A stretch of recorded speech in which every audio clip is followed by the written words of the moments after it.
દ્વારા મતદાર યાદીમાંથી અમુક ચોક્કસ જ્ઞાતિના મતદારોના નામ રદ કરવાના આક્ષેપ સાથે ઉગ્ર વિરોધ પ્રદર્શન યોજાયો।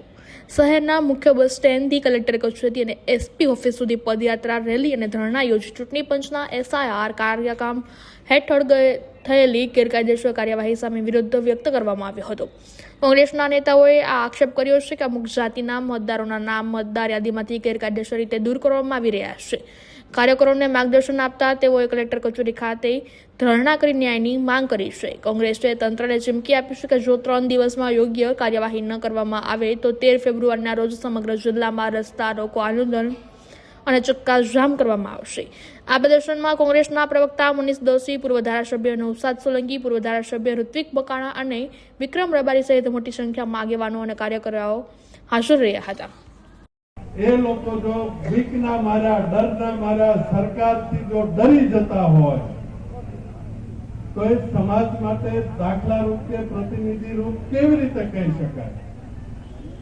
જે લોકોનું નામ ફોર્મ નંબર 7 થી રદ થાય છે, જે કલાકારો આખા સમાજોને ગેરમાર્ગે દોરે છે, જે ધાર્મિક વડાઓ આખા સમાજોને ગેરમાર્ગે દોરે છે, એ તમામ લોકો છે ફોર્મ નંબર 7 નું કામ કરે છે અને ક્યાંક ને ક્યાંક લોકશાહીને ડૂબાવવા માટેનું કામ કરે છે।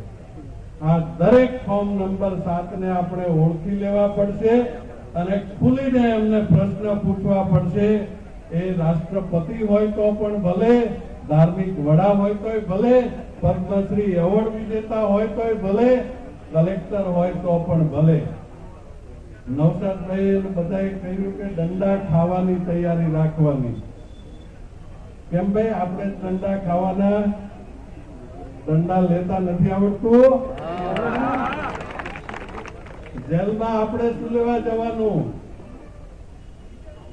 અહીંયાનું ગુજરાત મોડેલ સુરેન્દ્રનગર થી ચાલે છે। 2 કલેક્ટરો જેલમાં જઈ આવ્યા। કેમ? એટલે 50% તમારે રાખવું છે, બાકીના 50%માં આખું તંત્ર। આ મોડેલ સરકારમાં બધે ચાલે છે। આમાંથી બહાર નીકળવું છે કે નથી નીકળવું? આ બધા ફોર્મ નંબર 7 છે। એસપી હોય તો ફોર્મ નંબર 7 છે, કલેક્ટર હોય તો ફોર્મ નંબર 7 છે।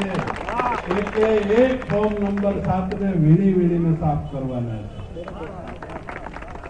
બહુ વધારે વાત નહીં કરતા, આપણે તડકો થયો છે।